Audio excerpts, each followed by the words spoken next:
Buenas tardes, bienvenidos de nuevo al curso de Desigualdad, Cooperación y Desarrollo 25 años después. Seguimos con el módulo de Análisis de Estructuras Socioeconómicas de América Latina. Hoy tenemos el honor de contar con Mónica Bruckmann, que es socióloga, es doctora en Ciencia Política, profesora de Ciencia Política en la Universidad Federal de Río de Janeiro y bueno, cuenta con un extenso currículo en diferentes instituciones de análisis de América Latina, tiene varios libros publicados sobre la temática. Bienvenida, Mónica, y muchas gracias. Bueno, muchas gracias a ustedes por la invitación. Un placer estar conversando con ustedes y dentro del proyecto hoy. Gracias por estar aquí. Bueno, quería empezar porque comentáramos un poco cuáles han sido los cambios en el sistema mundial contemporáneo y teniendo especial atención en América Latina y sobre todo a partir de cuáles han sido estos cambios a partir de la crisis de la COVID-19, ¿no? Sí. Mira, es muy interesante hablar de sistema mundial, inclusive como enfoque teórico metodológico, porque me parece que es un paradigma mucho más eficiente para comprender el mundo contemporáneo que, por ejemplo, hablar de sistema internacional, que piensa más una relación entre estados, más de un sistema que actúa de manera compleja, integrada, y donde lo Mm. que ocurre en un lugar del planeta se va a reflejar directamente en el último otro canto del planeta, ¿no? Entonces, esta idea sistémica me parece que es muy interesante para pensar el mundo contemporáneo como enfoque teórico. Y yo diría que lo que está ocurriendo, lo que ha ocurrido en los últimos 24 meses desde que se inicia la pandemia y el mundo comienza a paralizarse desde el mes de marzo, abril del 2020, hasta tener una cuarentena como nunca antes la habíamos visto, creo, en los tiempos contemporáneos. Comparamos mucho esto con la gripe española del 19, pero el nivel de paralización planetaria yo creo que ha sido una cosa nueva para la humanidad, y los impactos que una Ujú. pandemia y una cuarentena ampliada como la que hemos vivido en varias regiones del planeta nos ha mostrado algunos aspectos que creo que es necesario resaltar, y de repente nos lo ha mostrado no solamente con mucha crudeza, sino con mucha nitidez. Para comenzar, yo diría que no es que hayan habido grandes puntos de inflexión. Yo diría que lo que hemos visto en estos últimos 2 años de pandemia de COVID-19, en primer lugar, es una crisis que ya se venía desde el 2008, pero que se coloca como la tercera crisis más profunda de los últimos 140 años, desde finales del siglo XIX, 1889, hasta el 21. Hemos tenido 14 grandes crisis. Ujú. La más fuerte ha sido la crisis de la Segunda Guerra Mundial y la crisis del 30, y esta del 2020 tal vez sea la tercera más profunda. Yo diría que lo que hemos visto en estos 24 meses ha sido la profundización de cambios que ya veníamos viendo desarrollarse desde finales del siglo XX y comienzos del siglo XXI. Es decir, un desplazamiento de los centros más dinámicos del sistema mundial y de la economía mundial, desde los países desarrollados del norte hacia los países del sur emergente, y Ujú. desde los países de Occidente, principalmente Estados Unidos y Europa, hacia los países de Oriente, y principalmente China, pero no únicamente China. China, el sudeste asiático, Indonesia, la India, que cumple un papel de potencia intermediaria, y África. Entonces, lo que observamos es que a partir del control tan eficiente que tuvo China desde el punto de vista epidemiológico y como política pública, de haber asumido un distanciamiento social muy radical desde el inicio de la pandemia, cuando todavía el mundo no conocía el virus, no teníamos idea de cómo tratarlo ni cuáles serían sus consecuencias. La región de Wuhan entra en una cuarentena eh, absolutamente radical. Esto fue muy criticado por Occidente. Yo recuerdo el mes de marzo, abril, eh, la, la, la, digamos, el gobierno antidemocrático chino, el poner restricciones al libre circulación de las personas, etcétera. Luego vino la pandemia en Italia y luego en España y vimos el desastre que eso totalmente. fue. Y finalmente Europa tuvo que adoptar las mismas medidas que adoptó China tardíamente y con una pérdida humana muchísimo mayor. Es interesante ver que China con 1.400 millones de habitantes tuvo 80.000, 90.000 contagios en estos primeros 24 meses y 5.000, menos de 6.000 pérdidas humanas. Y si comparamos esto con Brasil, por ejemplo, nosotros ya hemos superado las 600.000 pérdidas en lo que va de la pandemia y fue una cosa, bueno, tan desastrosa como la que vimos en Italia, en España, en el Reino Unido, extrapolada a la dimensión de la población brasileña, ¿no? Y un país Ujú. continental como el que es Brasil. Entonces, la eficiencia con la que China controló la epidemia y luego la pandemia, pero la epidemia en su territorio nacional, hizo que fuera el primer país del mundo a hablar de una recuperación económica y mostrar una recuperación económica. De hecho, en el 2020 toda la economía mundial cae en promedio 5%, la zona euro cae casi en 8% el Producto Bruto Interno, Estados Unidos casi 5% de caída del Producto Bruto Interno, y el único país del mundo que creció 1,5%, 2% fue China, en un mundo en retracción económica. Entonces, ¿qué ocurrió en el 2020 y parte del 2021? Que China reorganizó sus cadenas regionales y globales de valor, aproximándose por obvias razones a los países vecinos, reestructurando sus cadenas de abastecimiento, etcétera, y consigue también mantener sus tasas de crecimiento a partir de su mercado interno, que es un mercado cada vez más con mayor poder adquisitivo, si lo vemos en términos económicos.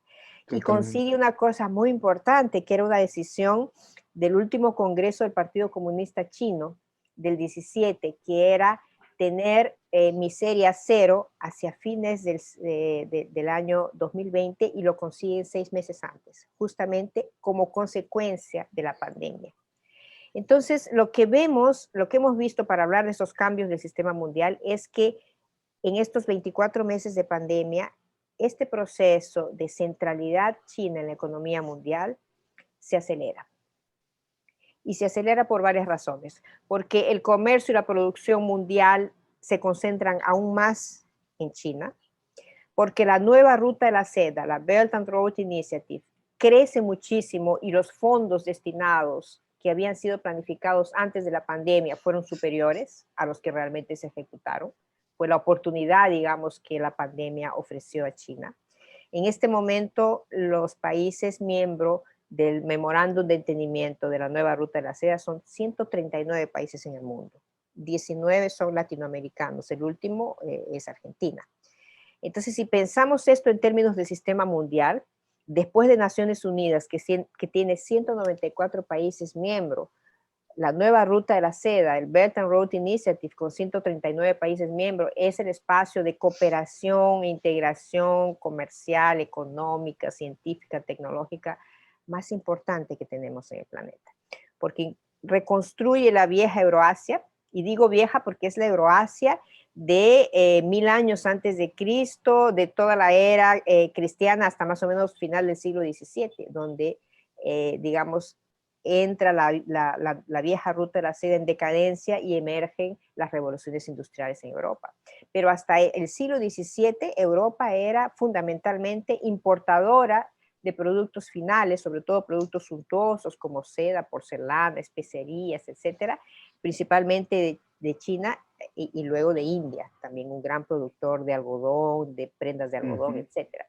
Entonces, esa vieja Euroasia de Marco Polo, esa vieja Euroasia de Gengis Khan del siglo XIII que llega a su apogeo, ella reemerge en el siglo XXI con la nueva ruta de la seda, pero esta vez incluyendo gran parte de África, y África recuperando su visión panafricana, porque África no se sienta a discutir con China cómo va a participar de la nueva ruta de la seda país a país. África se sienta como continente.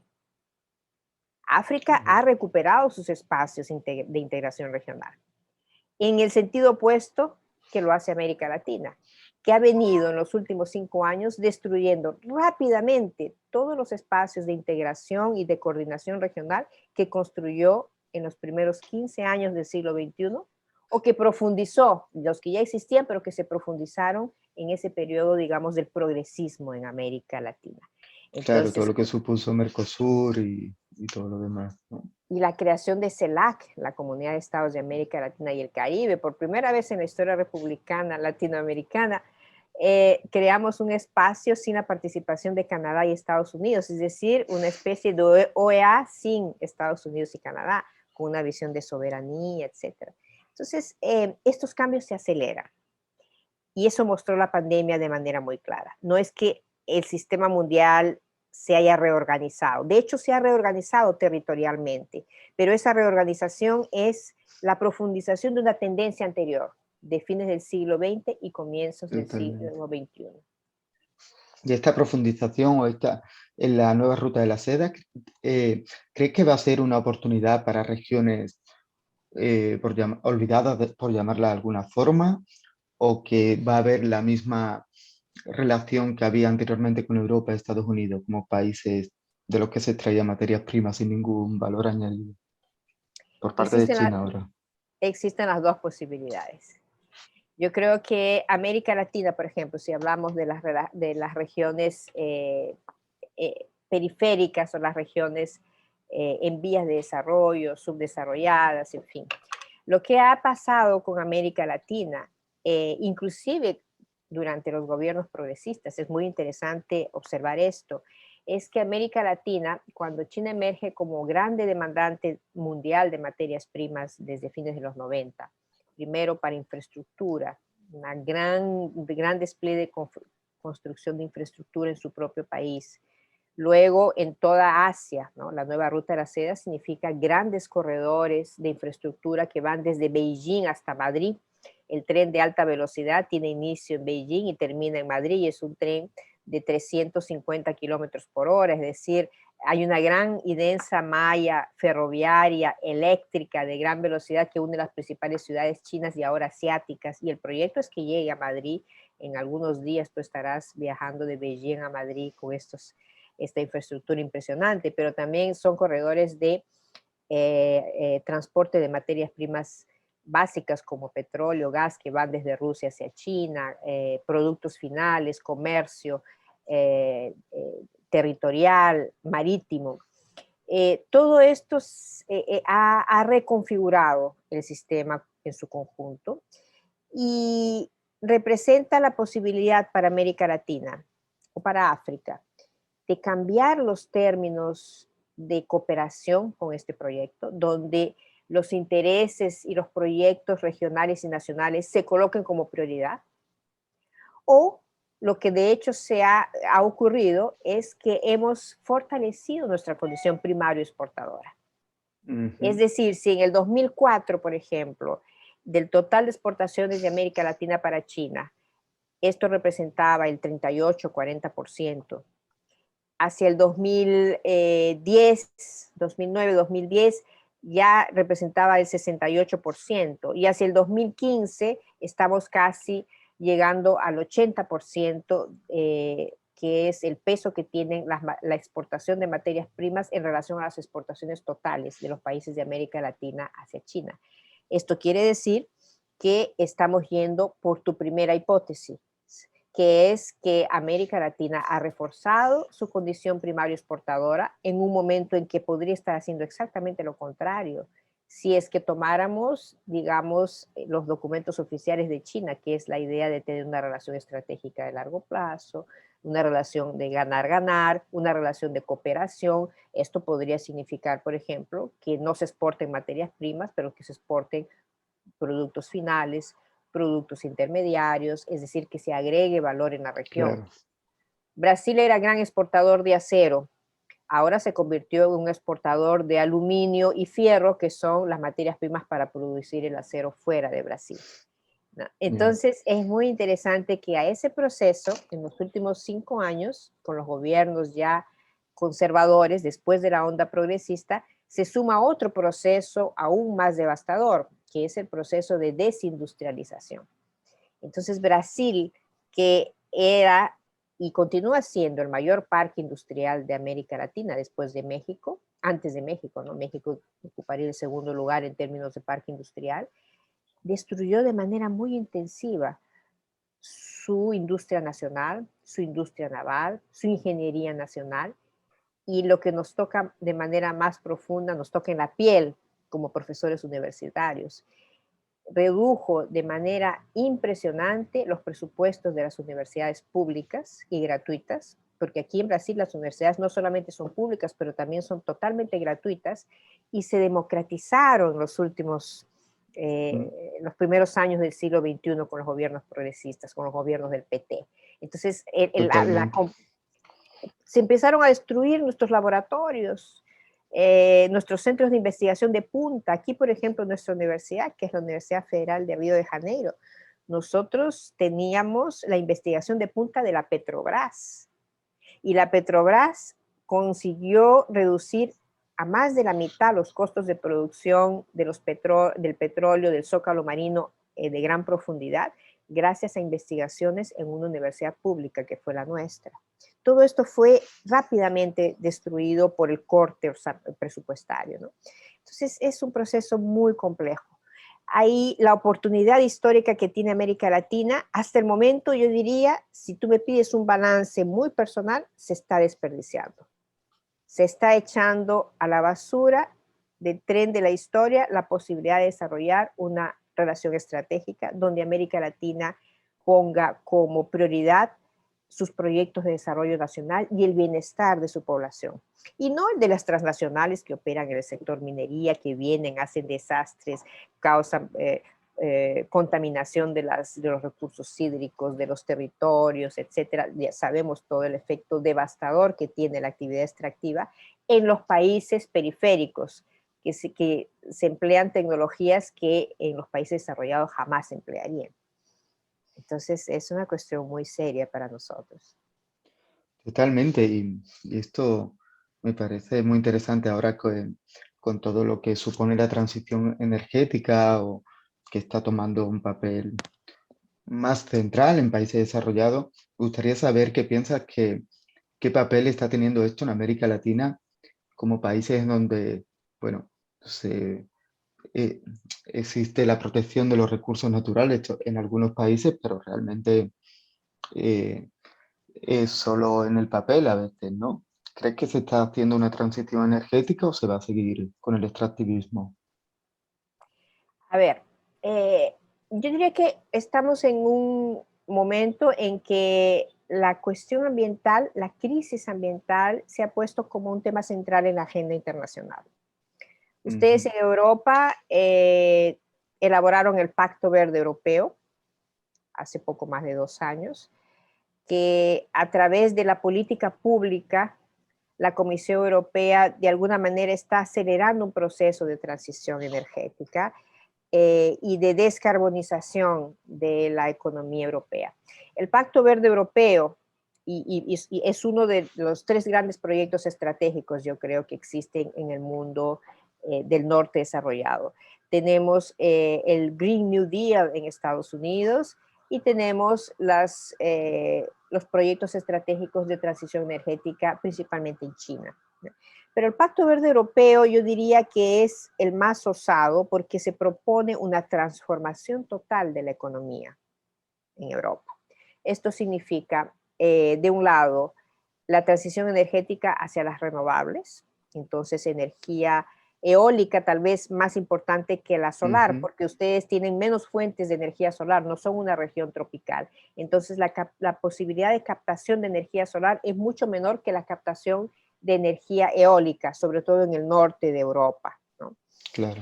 Y de hecho ustedes tienen la mayor capacidad de producción de energía eólica offshore del mundo, ¿sí?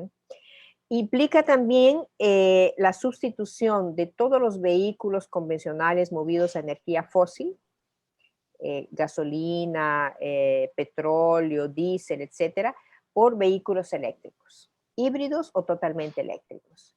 Y a partir de normas y políticas públicas en Europa, esto se está acelerando porque ya se ha prohibido, que decir, se está induciendo a que cualquier empresa que quiera producir para el mercado europeo lo haga a partir de vehículos eléctricos. Entonces, a partir de una política pública, tú estás acelerando un proceso de sustitución del parque automotriz europeo.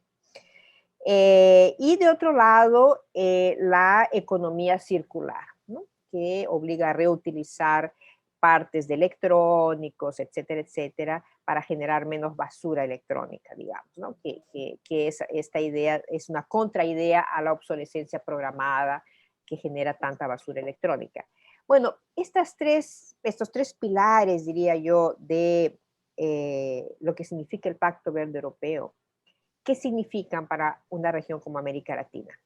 En todos los casos, para la producción de placas fotovoltaicas y los sistemas de captación de energía solar, para la producción de turbinas, para la energía eólica, las turbinas que te producen energía eólica, o para la producción de las baterías de los vehículos eléctricos, vas a necesitar una demanda de 10 a 20 veces superior en los próximos 20 años de minerales críticos. No solamente estoy hablando del litio, que es uno de los más conocidos, del cadmio, del níquel, son varios minerales críticos. Y cuando tú vas a ver dónde están estas reservas en el mundo, en el planeta, de estos minerales críticos, la mayoría de ellos están en América Latina principalmente. Entonces, ¿qué cosa es lo que vamos a tener? Que si tú llevas adelante un plan de descarbonización de la economía europea, vamos a pensarla solo como economía europea, aun cuando estos vehículos eléctricos no se producen en Europa, se producen en China para atender al mercado europeo. Pero solo para darte una idea, un vehículo convencional tiene una batería que pesa 35 kilos. Un vehículo eléctrico tiene una batería que pesa 170 kilos, casi el 20% del peso total del vehículo. Estos 170 kilos son en gran parte minerales críticos que vendrán de América Latina, ¿no? Entonces, ¿qué es lo que se está produciendo? Que estás hablando de una descarbonización de la economía mundial o de la economía europea y de una transición energética hacia las renovables en Europa, que va a exigir una demanda de 10 a 20 veces mayor de un conjunto de minerales estratégicos cuyas principales reservas están en América Latina. Lo que quiere decir que en la base de la extracción tú vas a extrapolar la industria extractiva con todo el efecto contaminante que esta industria tiene, con todo el efecto contaminador y de expulsión de poblaciones locales que son las que viven donde se encuentran estas reservas importantes, que son generalmente poblaciones indígenas y campesinas, que son expulsadas de sus territorios porque no tienen más mecanismos de sobrevivencia, de producir la pequeña agricultura familiar, porque las aguas están contaminadas, porque las tierras están contaminadas, y migran hacia las grandes ciudades, engrosando los cordones de pobreza y miseria alrededor de las grandes ciudades. Entonces, si tú no ves el proceso como un todo, estás descarbonizando la punta y estás extrapolando la polución y la contaminación en la base. Total. Y si tú lo ves de manera planetaria, la destrucción, por ejemplo, de la Amazonía, que está ocurriendo en Brasil, especialmente con el gobierno de Bolsonaro, que es un gobierno que tiene como uno de sus pilares la destrucción de la floresta amazónica, tú estás destruyendo la mayor floresta amazónica del planeta, que tiene la mayor capacidad de captura de carbono del ambiente como un todo. Es decir, ahí que viene la idea de tener una visión sistémica de este proceso. Entonces, ni a Europa, ni a África, ni a China le conviene de ninguna manera a medio y largo plazo la destrucción de la Amazonía. No le conviene que en América Latina se extrapolen los niveles de contaminación, porque esto va a afectar al sistema ecológico como un todo. Entonces yo creo que si, por ejemplo, la Comisión Europea ha decidido que cualquier proyecto que la Comisión Europea financie, en cualquier área, ciencia, tecnología, educación, comunicación, dedique 20% de su presupuesto a temas ambientales, nosotros podríamos pensar también que tengan un porcentaje dedicado a innovación tecnológica para disminuir el impacto contaminador de la actividad extractiva en los países que claro. están produciendo para su consumo de bajo carbono. ¿Y cómo estás viendo en esta corta oleada de derecha en América Latina? ¿Cómo estás viendo a los nuevos o futuros gobiernos de izquierda que se están viendo? Bueno, podríamos hablar de Chile, pero se puede hablar de Petro en Colombia, de Lula de nuevo en Brasil. Eh, ¿Crees que hay alguna diferencia con la oleada progresista anterior? ¿Crees que no? ¿Y cómo les ves en torno al extractivismo y todo este discurso? Yo creo que tenemos varios problemas. O sea, desde el punto de vista político, los gobiernos, los nuevos gobiernos progresistas, y no solamente hablemos de Chile, hablemos de Perú, que es un Claro, gobierno total, con muy Pedro Castillo. amenazado, ¿no? Muy Ujú. amenazado, ya acaba de pasar su segundo tentativa de impeachment. No será muy diferente en otros países porque tenemos al mismo tiempo sectores conservadores muy organizados, muy ideológicos y con instrumentos poderosos de impactar la opinión pública e inclusive los sectores populares. No es solamente una cuestión ideológica abstracta, es una cuestión ideológica que encuentra en un sector de la población, un sector popular, un sector que va a abrazar algunos principios ideológicos de estos sectores, por diversas razones. Y aquí en Brasil tenemos los evangélicos y todo el papel que juega la iglesia En evangélica Brasil, en este mucho, sí, sí. proceso, en otros países de América Latina también. Entonces, el primer desafío va a ser enfrentar a derechas inconformadas que están dispuestas a cualquier cosa para recuperar sus niveles de influencia y poder político, de desestabilización, de guerra psicológica, de una serie de instrumentos altamente sofisticados para desestabilizar los nuevos gobiernos progresistas. Yo creo que Perú es un laboratorio interesante al margen Totalmente. de la forma de actuación y los errores que puede haber cometido el propio gobierno de Pedro Castillo. Lo que tienes ahí es una derecha dispuesta a todo para desestabilizar ese gobierno. Y hay que recordar que Perú ha jugado un papel muy importante. Fue el centro de la colonización española durante algunos siglos y fue el centro en este periodo progresista de las ultraderechas, las más, digamos, ideológicas, y era el país que recibía a gente que venía huyendo de procesos por lesa humanidad, etcétera, de otros países como Bolivia, Ecuador, etcétera. Es el país que permitía flujo de capitales sin ningún control de las transnacionales, etcétera. Entonces, Perú jugó un papel importante en este proceso. Entonces yo creo que el primer desafío es enfrentar la contraofensiva de las derechas que perdiendo su poder están dispuestas a hacer uso de estos instrumentos altamente sofisticados para influir en la opinión pública y para desestabilizar los gobiernos. Y el segundo gran desafío, que ya es un desafío, digamos, interno, si hablamos de lo que significa para esos gobiernos progresistas, yo diría que en primer lugar nos cabe, y me coloco en este campo desde el punto de vista político, un balance muy serio de los primeros 15 años del progresismo en América Latina del siglo XXI. Lo que se Totalmente. hizo, lo que se dejó de hacer y lo que se hizo muy mal. Porque si no hacemos un balance serio, vamos a volver a cometer los errores de esta época. ¿Qué significa, por ejemplo, utilizar el ingreso del super boom de las commodities, como le gusta llamar al sistema financiero, en políticas públicas y no políticas de cambio estructural que tienen que Claro. ver con cambios de la economía, industrialización, formación, una palabra muy bonita que utilizaba el Plan Nacional del Buen Vivir de Rafael Correa, no hablaba de recursos humanos, hablaba de talento humano, la formación de talento humano, la creación de capacidades locales de producción científica tecnológica, la elevación de la calidad de la educación pública en todos sus niveles y gratuita, la democratización de esta educación. Imagínate tú si todos nuestros nuestros conciudadanos latinoamericanos, desde los más humildes hasta las clases medias, pero sobre todo los más humildes, tuviesen oportunidad de ir a la escuela y tener una buena formación.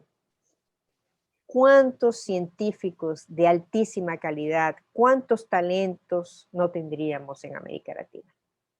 Totalmente.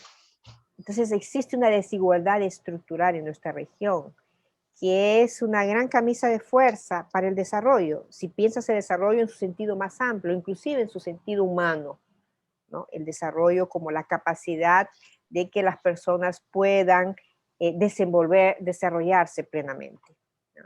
En sus capacidades, en sus habilidades, en sus dones, en sus cualidades. Entonces yo creo que esto es muy importante. Ahora, y el tercer desafío, ya que lo planteas en términos de recursos naturales, diría yo, es que tenemos definitivamente que dejar de pensar los recursos naturales bajo la perspectiva del Banco Mundial, como materias primas dentro de una lógica de la División Internacional del Trabajo. Es decir, como nosotros somos una región rica en recursos naturales, ese es nuestro papel en el mundo.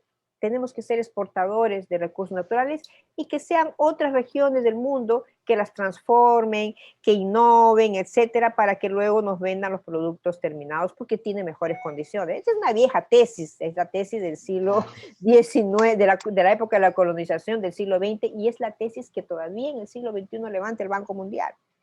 En su informe del 2012, por ejemplo, que es un informe muy interesante, ya en pleno auge del boom de las commodities y de los gobiernos progresistas también, el Banco Mundial recomendaba, oye, el gran problema no es que sean exportadores de materia prima.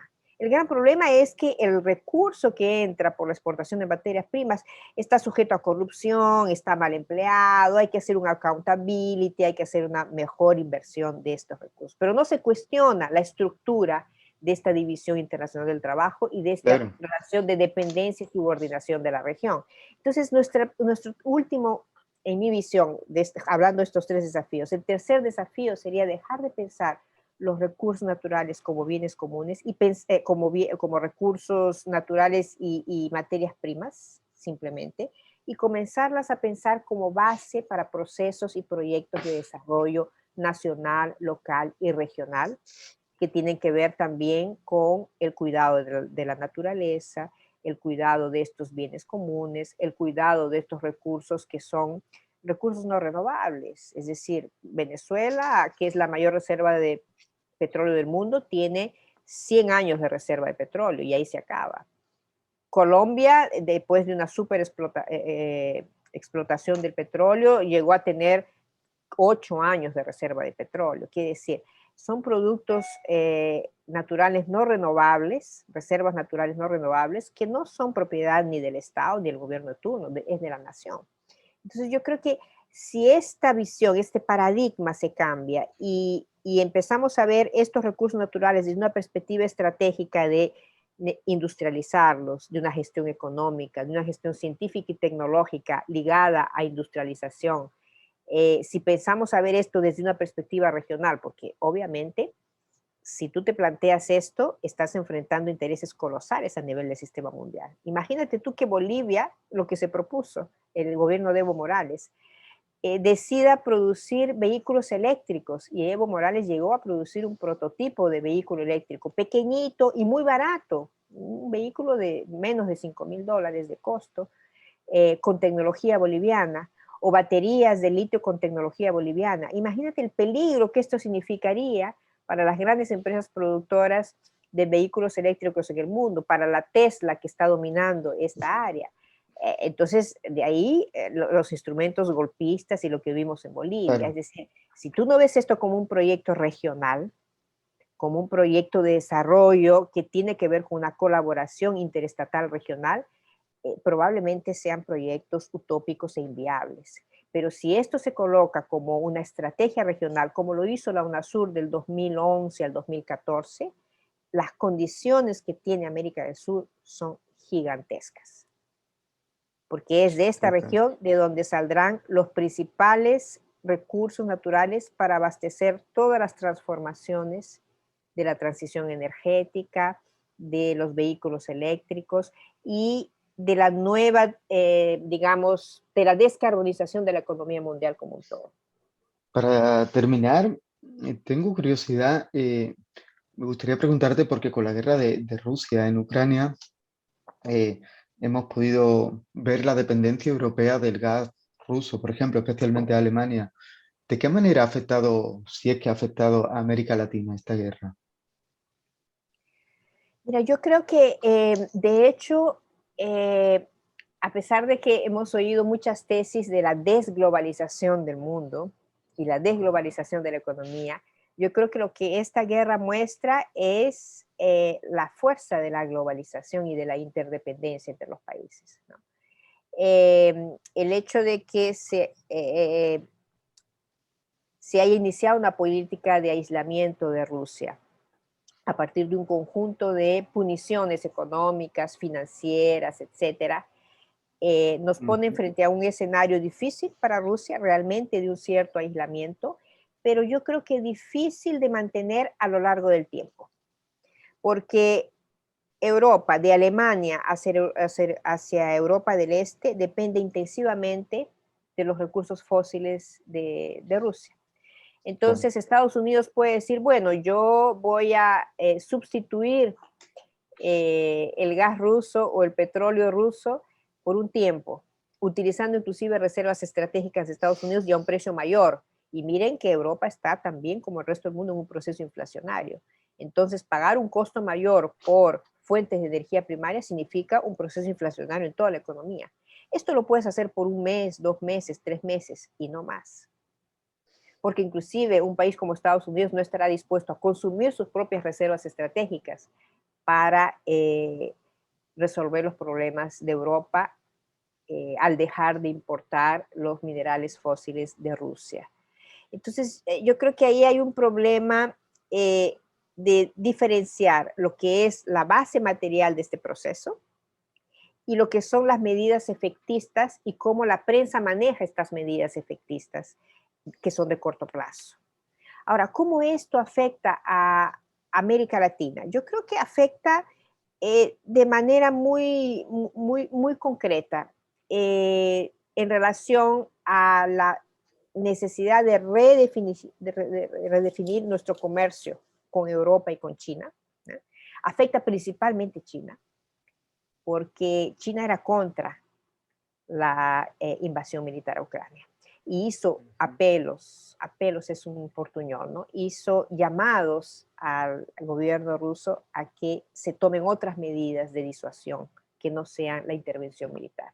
Porque hay que recordar que China inclusive incorporó en su constitución desde los años 80 5 de los 10 principios de coexistencia pacífica de la conferencia de Bandung de 55, que tienen que ver con principios de no intervención en los asuntos internos de otros países, de no intervención militar, una agenda de paz, de colaboración, etc. Y con estos 5 principios es que consigue construir un proyecto de 139 países miembros, como es la nueva Ruta de la Seda. Entonces, cuando tú tienes a su principal aliado, que es Rusia, porque Rusia es la puerta de entrada de China hacia Europa y de alguna manera hacia África también. Cuando su principal aliado retoma los principios de la Guerra Fría con esta invasión, y principios que habían estado además debilitados después de que Estados Unidos en el 2001 inicia su guerra contra el terrorismo global, y esto se va deslegitimando porque Claro. queda más evidente de que lo que estaba detrás de eso era sobre todo una política y una estrategia de acceso y gestión de recursos naturales estratégicos en el Oriente Medio. Pero con la retirada de las últimas tropas de Estados Unidos de esta región, esta visión de la guerra como instrumento de reorganización del mundo quedó muy deslegitimada. Y Rusia ha revivido un cadáver en, digamos, la arena internacional, ha relegitimado un proceso que está siendo un gran problema, yo creo, para China. Entonces, se ha convertido, yo creo, en la piedra del zapato. Y ahora la pregunta es cómo se sale de eso. ¿Cuál va a ser el Realmente. papel de Rusia los próximos 4 o 5 años después de esta guerra?